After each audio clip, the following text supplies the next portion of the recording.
신앙 고백 우리 하겠습니다.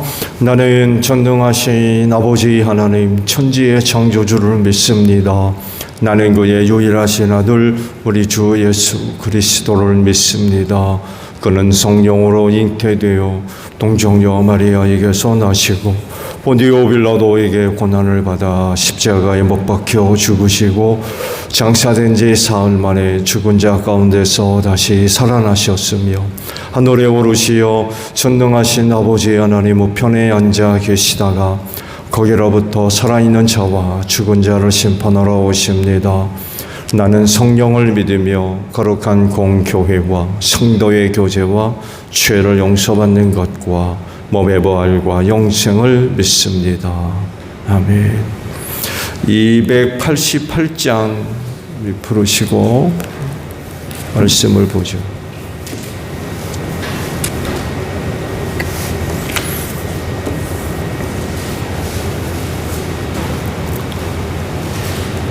(288장이에요)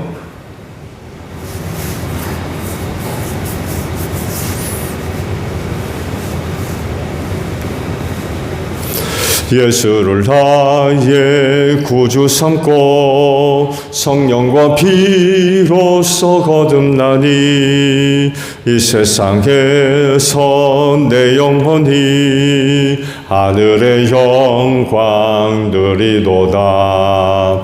이것이 나의 간증이요 이것이 나의 찬송이세. 나 사는 동안 끊임없이 구주를 찬송하리로다. 온전히 주께 맡긴 내 영 사랑의 음성을 듣는 중에 천사들 왕래하는 것과 하늘의 영광 보리로다. 이것이 나의 간증이요 이것이 나의 찬송의새. 나 사는 동안 끊임없이 구주를 찬송하리로다. 주 안에 기쁨 누림으로 마음의 풍랑이 잔잔하니 세상과 나는 간 곳 없고 구속한 주만 보이도다. 이것이 나의 간증이요 이것이 나의 찬송의새. 나 사는 동안 끊임없이 구주를 찬송하리로다. 아멘. 요한복음 21장입니다. 요한복음 21장 1절에서 14절까지 말씀 저와 교독을 합니다. 그 뒤에 예수께서 디베랴 바다에서 다시 제자들에게 자기를 나타내셨는데 그가 나타나신 경위는 이러하다.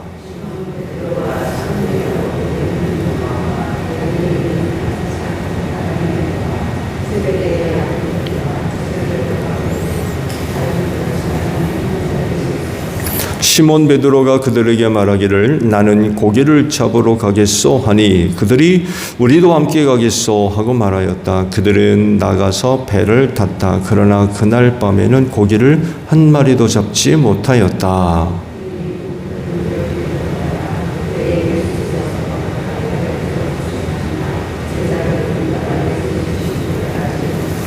그때 예수께서 제자들에게 물으셨다. 얘들아 뭘 좀 잡았느냐? 그들이 대답하였다. 못 잡았습니다.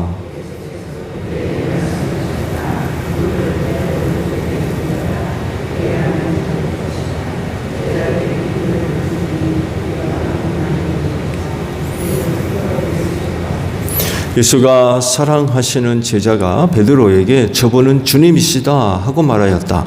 시몬 베드로는 주님이시라는 말을 듣고서 벗었던 몸에다가 겉옷을 두르고 바다로 뛰어내렸다.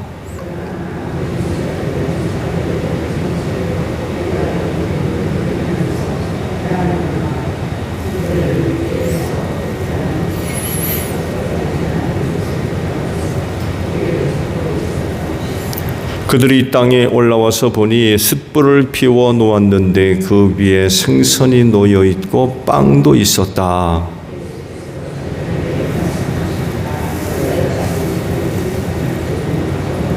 시몬 베드로가 배에 올라가서 그물을 땅으로 끌어내렸다. 그물 안에는 큰 고기가 153마리나 들어 있었다. 고기가 그렇게 많았으나 그물이 찢어지지 않았다.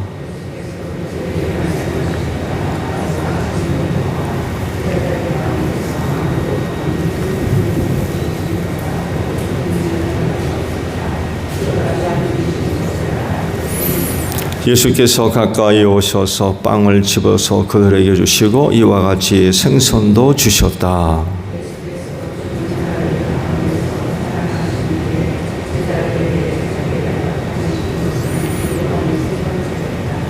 아멘. 오늘 아침에는요 3절에 있는 말씀을 함께 나누려고 합니다. 시몬 베드로가 그들에게 말하기를 나는 고기를 잡으러 가겠소 하니 그들이 우리도 함께 가겠소 하고 말하였다. 그들은 나가서 배를 탔다. 그러나 그날 밤에는 고기를 한 마리도 잡지 못하였다라는 말씀입니다. 오늘 보신 말씀들을 보게 되면 같은 의미의 말씀이 반복적으로 기록되어져 나오는 것을 이제 하나 우리가 발견할 수 있는데 물고기 혹은 고기라고 하는 그런 그 표현입니다. 한글로는 이 말씀을 번역할 때에 자세하게 번역하는 게 불가능하다고 할까요?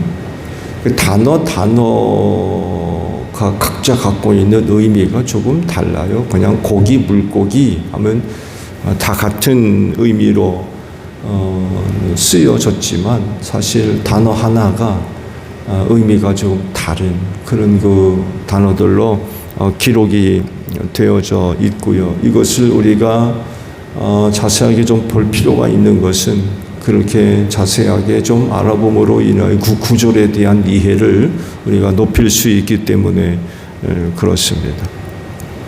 설명을 드리면 3절 오늘 아침에 이제 주신 말씀인데요. 베드로가 고기를 잡으러 가겠소라는 말을 또 다른 제자들에게 했다고 그러죠. 여기서 고기를 잡으러 간다는 것은 직업적 의미가 담긴 말이라고 그래요. 전문가, 직업적으로 그 일을 하는 사람이라는 의미로서의 단어가 기록이 되어져 있습니다. 그러니까 물고기를 잡는 전문적인 일 혹은 직업을 의미하는 그런 그 말입니다. 그러니까 물고기라는 독립적인 어떤 단어가 아니라 물고기를 잡는 그 행위, 그 행위를 의미하는 단어 하나가 딱 기록이 되어져 있습니다. 전문적인 일 혹은 직업 이를 의미하는 단어인데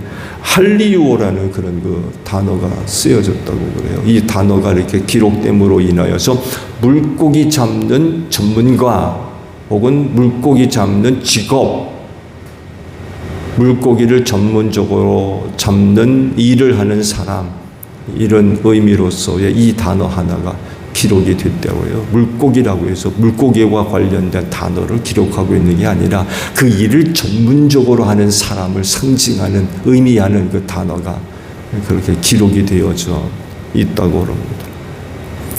5절에 예수님이 고기를 잡던 제자들에게 얘들아 무엇을 잡았느냐라는 그런 그 말씀을 하셨다고 그러죠. 여기서는 특별한 물고기를 의미하는 단어가 기록이 됐다고 그래요. 프로스파기온이라고 하는 그런 단어가 기록이 됐는데 이 단어의 의미가 번역되면서 빠져버렸어요.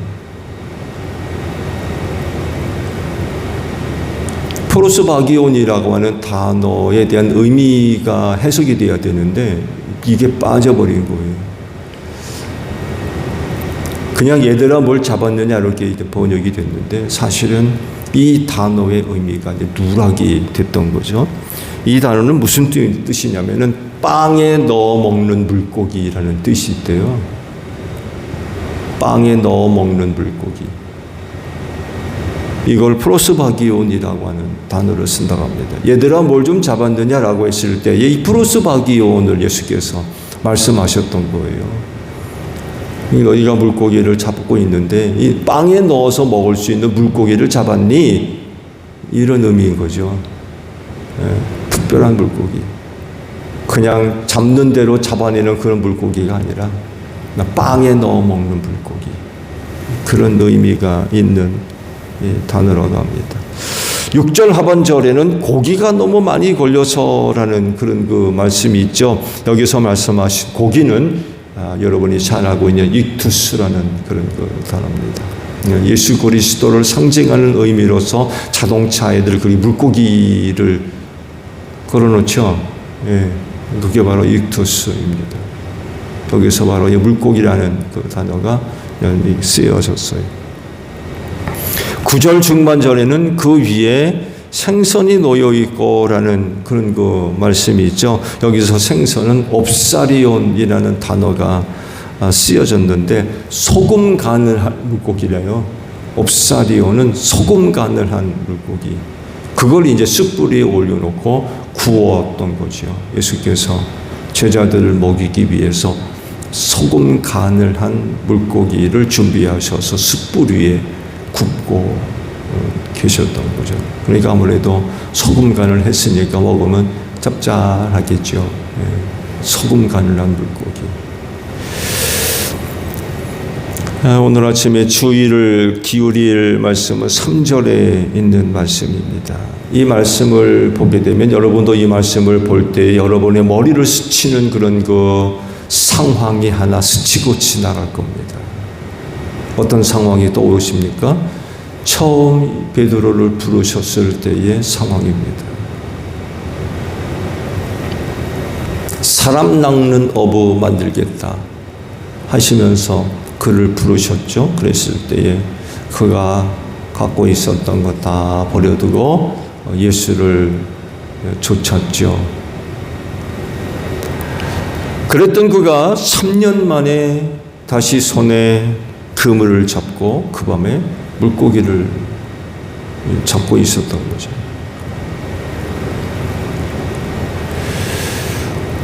아마 베드로도 그날 일이 낯선 일로 다가오지는 않았을 겁니다. 3년 만에 그 손에 그물을 잡았지만 그때 그 상황이 결코 낯설지 않은 그런 상황이었고 밤새 그물질을 하면서 처음 예수를 만났을 때의 그때 일을 아마 회상하는, 기억하는, 그가 그런 걸 기억하려 하지 않더라도 아마 3년 만에 처음 그물을 잡는 그에게 처음 있었던 그때 그 상황이 그의 뇌리를 스치고 지나가지 않을 수가 아마 없었을 겁니다. 정말 같은 상황, 정말 그때와 똑같은 일이 벌어졌기 때문에 그렇습니다. 그렇게 이제 헛선질을 밤새도록 했지만 고기 한 마리 잡을 수가 없었던 거지. 그 왜 베드로가 몇몇 사람들을 데리고 그 밤에 가서 그물질을 했을까요? 밤에 그물질을 할 수밖에 없었죠. 왜냐하면 그때 당시 사용했던 그물이 오늘날과 같이 그렇게 성능 좋은 그물이 아니었기 때문에 그래요. 낮에 하면 그물코가 하도 커가지고 다 보이는 거예요. 그래서 물고기 잡기가 쉽지 않았다고 그래요. 그래서 그 밤에 주로 물고기를 잡았다고 그러죠. 횃불을 들고 또 물을 내리치면서. 그러니 얼마나 힘들었겠습니까?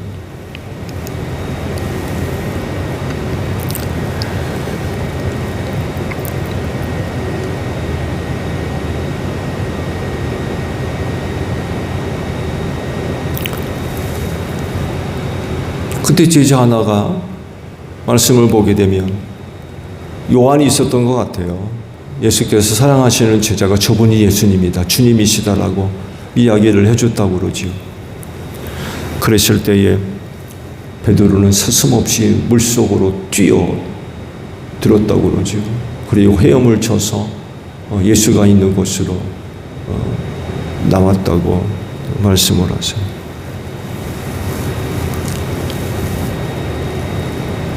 저는 이 베드로의 이와 같은 모습 속에서 반가움이라고 하는 모습을 찾아봤어요. 부활의 예수님을 만나는 일이 기쁠 따름이죠.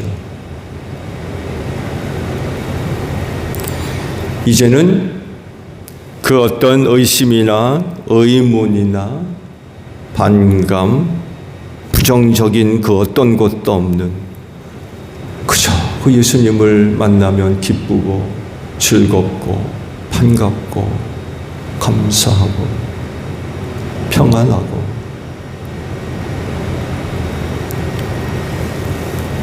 다른 게 없는 거예요. 부활 이전의 예수를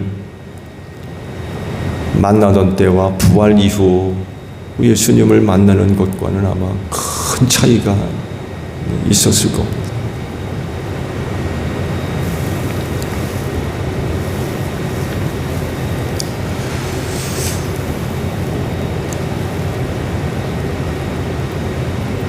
그 예수를 만나는 일이 얼마나 기쁘고 반가웠으면 물속으로 뛰어내려서 헤엄을 쳐 나와서 예수를 만나려고까지 했을 거예요.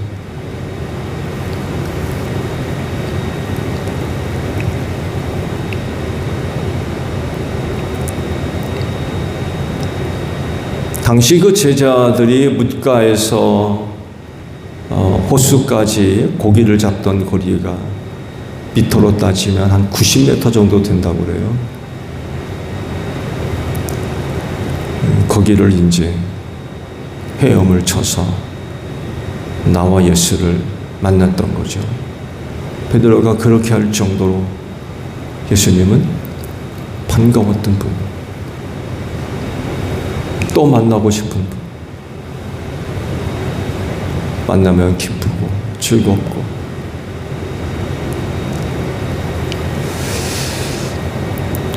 부활하신 예수님은 그를 믿는 모든 사람들에겐 언제나 큰 기쁨이고 즐거움이 되는 줄로 믿습니다. 부활 후 유대인들이 무서워서 문 꼭꼭 걸어 잠그고 거의 숨어 있다시피 했던 제자들 가운데 예수가 나타나셔서 못자국, 창자국 다 보여주셨을 때 그때 제자들의 반응이 뭐였어요? 크게 기뻐했다고 그랬어요. 크게 기뻐했다. 풍랑치는 바다 위로 예수께서 걸어서 제자들이 타고 있는 배로 다가오셨을 때 그때 제자들이 보여줬던 모습이 뭐예요? 유령이다 그랬습니다. 유령이다. 그 사실 완전히 물리법칙을 깬 그런 기적 아닙니까? 사람이 물리를 어떻게 겁니까? 그 제자들이 유령이라고 얘기해도 그 진짜 그것도 풍랑치는 바다 위를 걸어가지고 배 타고 있는 제자들한테 오는 예수, 이거 진짜 깜짝 놀랄 일이죠. 부활의 예수를 만났을 때 제자들이 보인 반응은 유령이다가 아니었어요.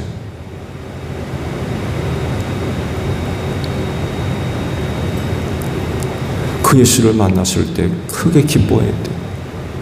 그 모습을 베드로에게서 발견할 수 있는 거죠. 저분은 주님이시다라고 요한이 얘기하자마자 물로 뛰어들어서 헤엄을 쳐서 예수께로 나와 만날 정도로 반가운 예수님이죠.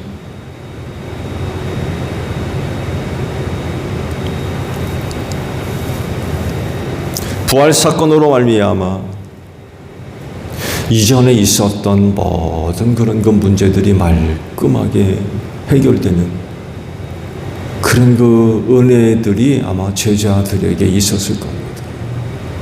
그래서 부활 이전과 부활 이후 예수를 대하는 제자들의 모습에 엄청난 변화가 나타날 수밖에 없는 거죠. 이제 부활의 예수를 만남으로 인하여서 그들 안에 있었던 모든 불신, 의심, 의문 이런 것들이 다 해소가 된 거죠. 그저 보면 반갑고 기쁘고 감사하고 평안하고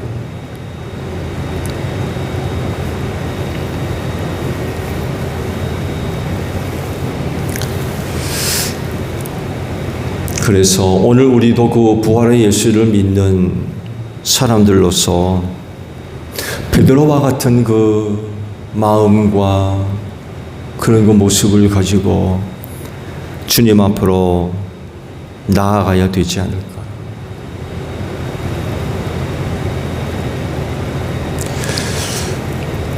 그렇게 해서 예수님을 만났을 때 베드로는 얼마나 기뻤을까요?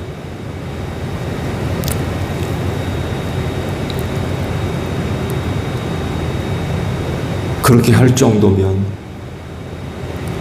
그 예수가 너무 보고 싶고 헤어지면 또 만나고 싶고 만나면 계속 있고 싶고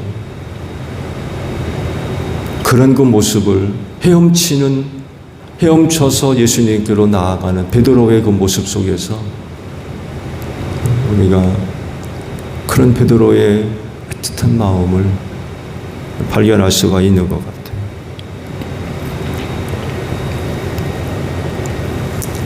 얼마나 만나고 싶었으면 또 뭇가에 서서 그 말씀하 서 계시는 예수님을 또 얼마나 보고 싶었으면 물속으로 뛰어내려서 헤엄을 쳐서 가서 만나고 싶을 정도였겠습니다.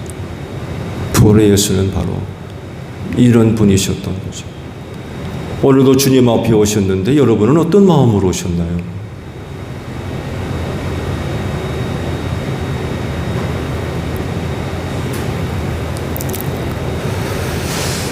오늘도 이 아침에 베드로의 마음에 여러분의 마음을 담아두는 이 시간이 되었으면 좋겠어요. 이 새벽에 주 앞에 오셨는데 베드로와 같은 마음을 갖고 주님 앞으로 나오고 그런 그 모습들이 우리 가운데 있어져야 되지 않을까 합니다. 오늘도 그런 마음을 품고 주 앞으로 나아가는 여러분들이 되시기를 바랍니다.